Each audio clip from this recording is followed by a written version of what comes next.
Kia ora. Hello. Today we're going to walk through how to develop a theory of change for an extension project.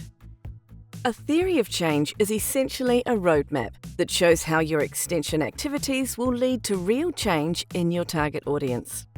To make this practical, we'll use a real example: the Soil-Borne Disease Management Project in Buttercup Squash, which is a collaboration between A Lighter Touch and the New Zealand Buttercup Squash Council.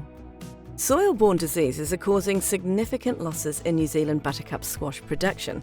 Growers have been tackling this problem individually with limited success. This project aims to develop an agroecological, whole-of-farm approach to managing these diseases. Let's see how we use a theory of change to develop the extension plan for this project. The first step in developing a theory of change is to clearly define your desired outcome. This is what success looks like at the end of your project. For the squash project, the outcome is growers are managing soil-borne disease in buttercup squash using agroecological practices. The more specific you can make your outcomes, the better. We're not just saying reduce disease or help growers, we're stating exactly what we want to see happening. Growers actively managing the disease using a particular approach, agroecological practices. Your outcome should always be clear, measurable, and focused on the change you want to see in your target audience's behaviour.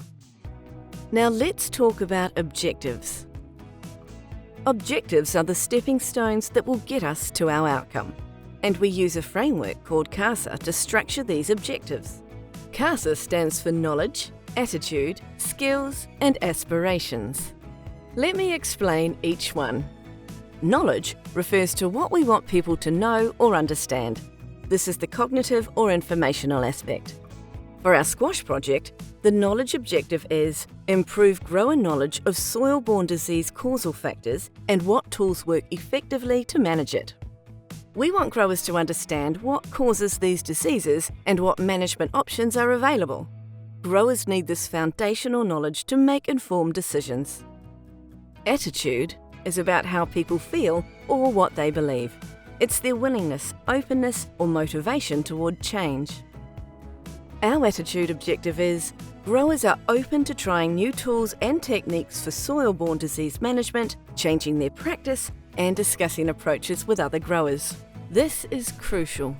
A grower might know all about agroecological practices, but if they're not open to trying them, or if they're not willing to discuss challenges with peers, that knowledge won't translate into action. Skills are about what people can actually do. These are the practical competencies they need. The skills objective here is growers have developed the skills they need to integrate new tools and practices into their management program. It's one thing to know about biological controls or cover crops, but quite another to know how to incorporate them effectively into your existing farm system. These practical skills need to be developed through hands-on experience. Finally, aspirations capture what people want to achieve or their motivation for change. This is about their goals and desires. Our aspirations objective is growers want to change to more sustainable growing practices that achieve improved profitability. Notice this links sustainability with profitability. Growers need to see that these changes align with their business goals. Aspiration is what drives people to take action and persist through challenges. So, using the CASA framework ensures we're addressing all dimensions of behaviour change, not just information transfer, but also attitudes, practical abilities, and motivation. This comprehensive approach is what makes extension effective. Now that we know what changes we need to achieve, we can identify the activities that help us get there. Activities are the concrete things you'll actually do.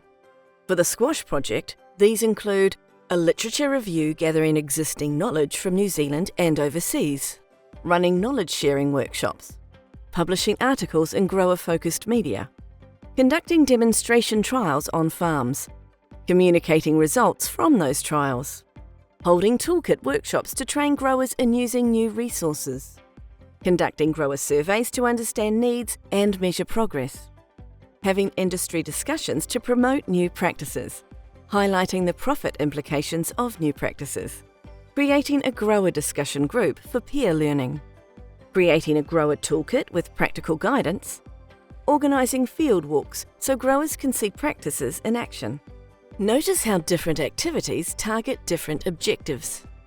The literature review and workshops primarily build knowledge.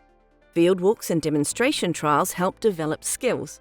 Highlighting profit implications and creating discussion groups address attitudes and aspirations. The mix of activities is intentional. We're using multiple methods to address all aspects of the CASA framework. Every theory of change rests on certain assumptions, things we believe to be true but can't completely control. It's important to make these explicit. Identifying assumptions helps us recognise potential risks and plan accordingly.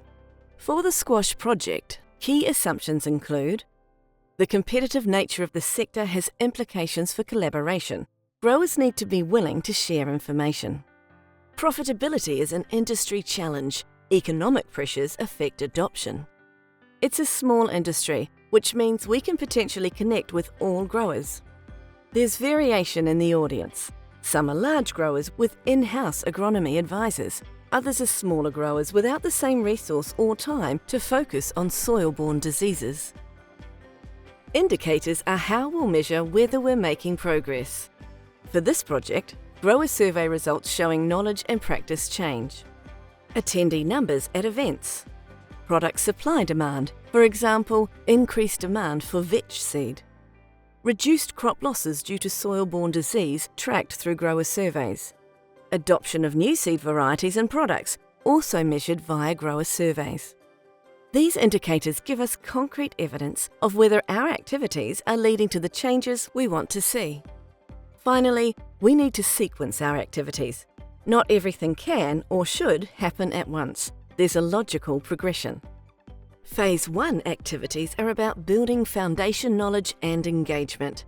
Literature review, grower surveys to understand current state. Phase 2 activities build on that foundation, developing skills and fostering deeper engagement. Knowledge sharing workshops, articles in media. Demonstration trials, toolkit workshops, grower discussion groups, having industry discussions to promote new practices.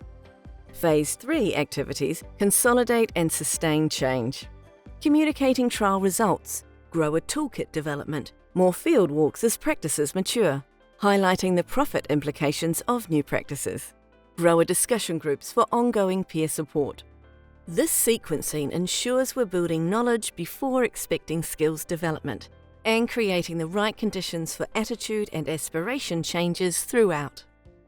And there you have it, a complete theory of change for the soil-borne disease management in Buttercup Squash project.